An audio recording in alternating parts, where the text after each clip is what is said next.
Thank you, Max. It is my great honor to be introduced by you, the president of this university, which I got my degrees as well as now serving as a trustee. Talking about trusteeship, I want to, besides Tom, who served distinguishedly as a global trustee for many years until recently, and then now succeeded by Dick Drobnik, I also want to recognize another trustee, global trustee of the Asia Society who is here with us, and that is the grandson of the founder of the Asia Society. Ladies and gentlemen, welcome Charles Rockefeller.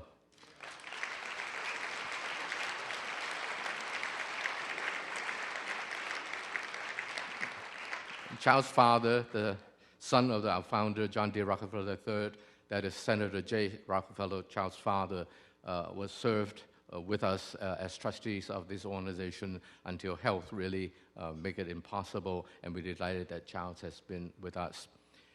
I think that what John D. Rockefeller III has done in 1956 was truly amazing. In those days, Asia was a backwater. Nobody really cared for it. Everything was basically centered on the Atlantic Ocean on the two sides. And yet, this American gentleman, Mr. John D. Rockefeller III, has a foresight and recognizing the inevitable rise of Asia, that early on in 1956 he founded the Asia Society to better understanding on both sides of the Pacific, as Dick Drobnik has mentioned. I have devoted a lot of my life to that. I have devoted a lot of my times to many nonprofit organizations, but I think the one that I really devoted the most time is probably Asia Society. And that is because I truly believe that the world will be a much better place if these two major parts of the world, that is the United States on the one hand and Asia on the other, should know each other better. It's not exclusive, doesn't mean that we should not work on Africa, Latin America, where I just came back this morning, North America, and Europe. But I think that US and Asia will, in the next decades to come, be two of the very important parts of the world. Japan took the lead in the 1960s and 70s, rise to prominence in the global economic scene. Then it was the four little tigers, including Hong Kong, in the 70s and 80s, and finally China in the last 20-some years. I think that we now live in a world where, whether you like it or not, we have to coexist with one another. Before the rise of China, the United States was the parallel leader of the world. China's rise is significant in the world. I always remind everybody that the world that you and I know, because all of us are, even George, we're so honored to have you here, 81 year old, in our lifetime, the world was basically one that is led by the United States. We have hardly seen a time when the world has two great powers. The last time that China and the West coexisted as global leaders was perhaps 2,000 years ago, during the Roman Empire in the West and the Han Dynasty in China. Thereafter, China continued to rise, whereas Europe waned. And then we all know what happened after the Dark Ages, so-called.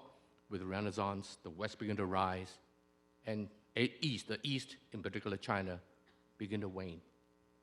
So mankind, for 2,000 years, have never seen a time when East and West have to coexist together in prosperity and hopefully also in peace.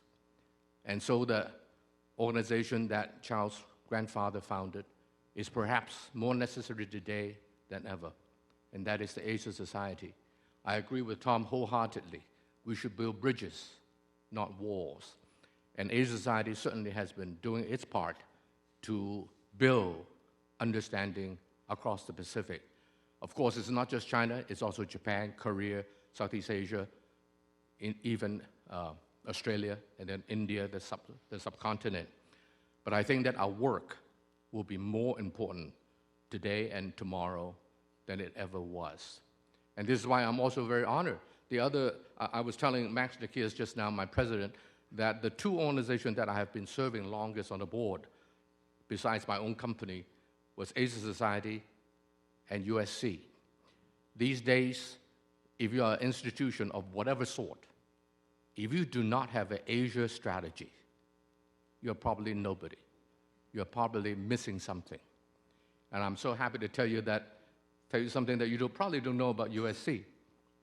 Some of you who are Chinese here, you know the Chinese Peking opera singer Mei Lanfang? Some of you know that, right? Do you know that around 1931, he came to the United States and sang, in particular in New York? And on his way back, he stopped by Los Angeles, and he was honored by USC with an honorary doctorate. 2 years later, another young lady came to USC as a student. That young lady eventually became a national leader in China, who only died a few years ago at the age of 99. So something like 20 years ago, Max, I think you were probably soon to be our provost. Our then president, Steve Sample, and I went to visit this lady, and she gave us a book of her biography. And in it, there are 4 photographs and passages about USC. Anyone know when did the board of USC first went to China? Yes, it will be cheating your answer because he's my son. That was 1978. Even before China opened up. That was December 1978 that Deng Xiaoping was resuscitated and the country opened up. And our forefathers, Max, you and I are really privileged to be following the great examples of great leaders of decades past, had the foresight to bring the board of USC to mainland China. In the next 2 or 3 trips, I was part of it, including one in 1996. And it's truly amazing how that within a few phone calls, we were received by the Prime Minister of Japan, Shinzo Abe, who's the first time when he was a Prime Minister in Tokyo, and then by, at that time, 1996, Suharto, the President of Indonesia, as well as the incoming Chief Executive of Hong Kong, Mr. Dong Chi-hua. So USC's relationship goes deep in Asia.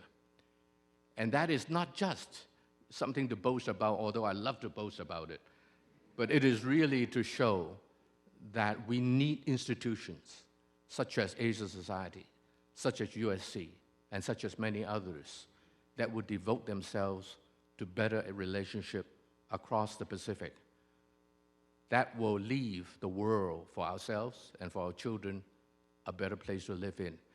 So congratulations, Asia Society, for all the good work you have done. Thank you, Tom, for being such a great leader in Southern California. And Dick, we are thankful that you should assume the chairmanship at this time. I'm sure that the Southern California Center, as well as the entire Asia Society, will go from strength to strength. I left the global chairmanship 5 months ago, but let me assure you that my heart is still very much with the Asia Society, and I will continue to contribute to the extent I can for the wonderful, wonderful, and meaningful work that Asia Society represents. Thank you, everyone, for being here and for supporting the Asia Society.